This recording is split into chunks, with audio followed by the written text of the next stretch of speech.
Welcome to Kenton's videos. Enjoy the video. You start by opening Default Programs in Control Panel. This is where Windows 7 stores file and protocol associations. Click Start, type Default Programs, and press Enter. If user account control prompts, allow it. Make sure you have admin rights because changing some defaults requires elevation. Once done, take a quick look at the current default app for the file type you care about so you can revert if needed. This avoids surprises later and keeps you focused on the next step. Now you map file types to apps. Choose Associate a file type or protocol with a program. Scroll to the extension you want, click Change Program, and select an application from the recommended list or click Browse to point to a specific exe.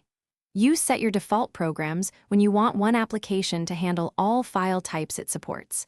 Make sure to apply and test by double-clicking a sample file. This confirms Windows updated the registry associations correctly before moving to other formats.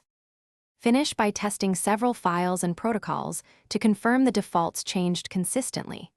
If an extension still opens with the wrong program, try rebuilding the icon cache or run sfc/scano to repair system file inconsistencies.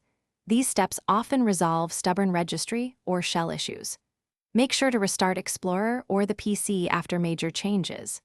If something goes wrong, revert using the notes you made earlier, or reassign the file type manually.